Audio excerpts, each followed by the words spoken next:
নমস্কার বন্ধুরা, আপনারা কেমন আছেন? নিশ্চয়ই ভালো আছেন। আমি আবার আপনাদের কাছে চলে এসেছি একটা সুন্দর রেসিপি নিয়ে। রেসিপিটির নাম হলো দই ইঁচড়। এই রেসিপিটি আপনাদের কাছে ভালো লাগবে, আপনারা দেখুন।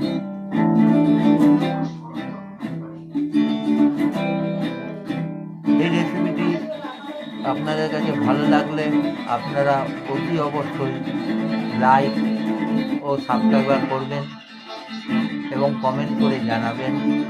তাহলে ভিডিওটা শুরু করা যাক।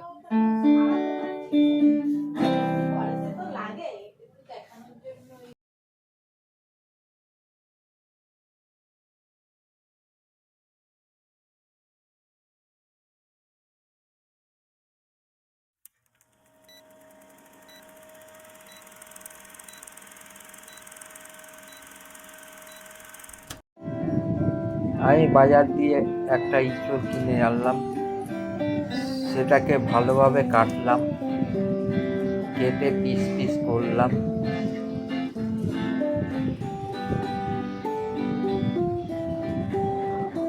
আমার ইঁচড়টাকে ছাড়ানো হয়ে গেছে। এবার সেটাকে ভালোভাবে ধুলাম, ধুয়ে একটা পাত্রের মধ্যে সেটাকে সিদ্ধ করলাম।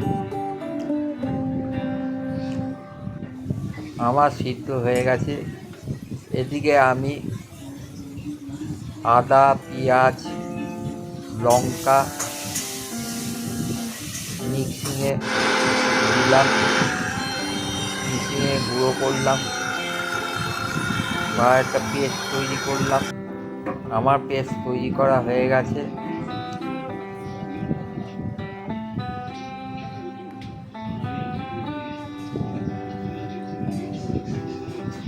তারপর সেটাকে আলাদা একটা পাত্রের মধ্যে রাখলাম। আমার এখন ইঁচড় সিদ্ধ হয়ে গেছে। তারপরে কড়াইতে তেল দিলাম, অল্প পরিমাণে সাদা জিরে দিলাম,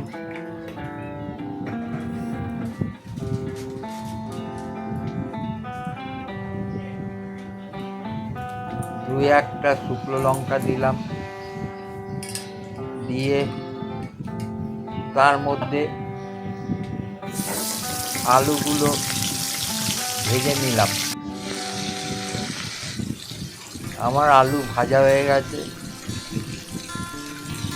তার মধ্যে অল্প পরিমাণে নুন দিলাম, নুন দিয়ে ভালো করে আলুটাকে ভেজে নিলাম। তারপর তার মধ্যে অল্প পরিমাণে হলুদ দিয়ে ভাজলাম।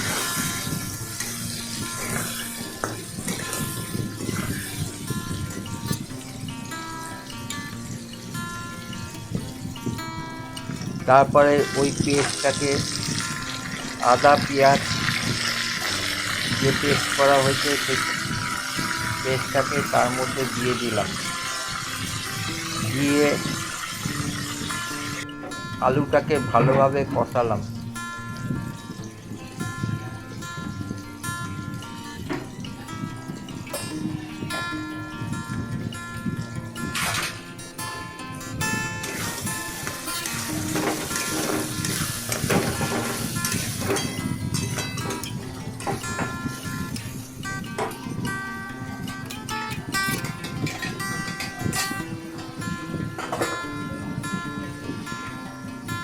আমার আলুটাকে কষানো হয়ে গেছে।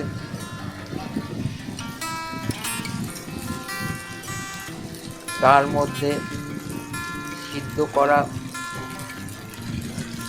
ইঁচড়গুলো তার মধ্যে দিয়ে দিলাম,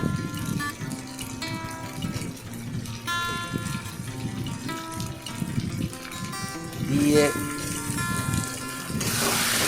ভালো করে নাড়াচাড়া করলাম।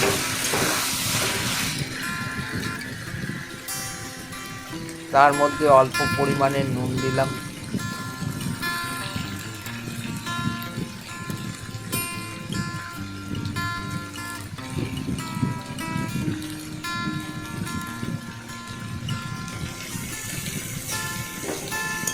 নুন দিয়ে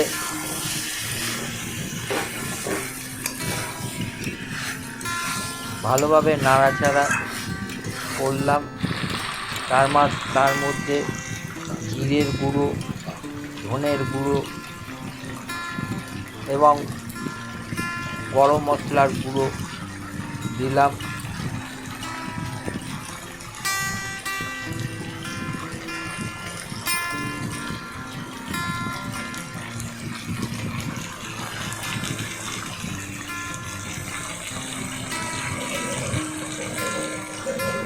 দিয়ে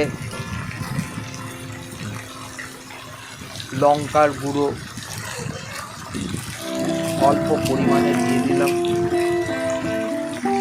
শুকনো লঙ্কার গুঁড়ো অল্প পরিমাণে দিয়ে দিলাম। দিয়ে সেটাকে ভালো করে নাড়াচাড়া করলাম।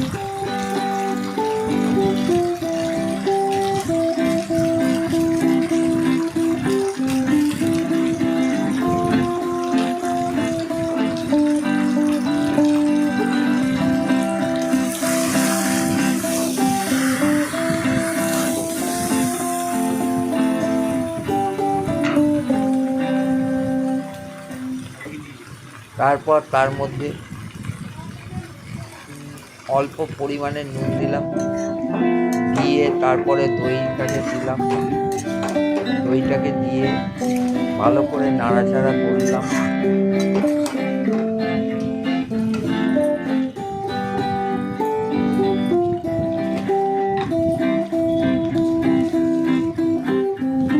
হ্যালো বন্ধুরা, আমি হলাম আপনাদের প্রদীপ। এই ভিডিওটা ভালো লাগলে আপনারা অতি অবশ্যই লাইক দেবেন এবং কমেন্ট করবেন এবং সাবস্ক্রাইবার করবেন। আমার দই ইঁচড় তৈরি হয়ে গেল।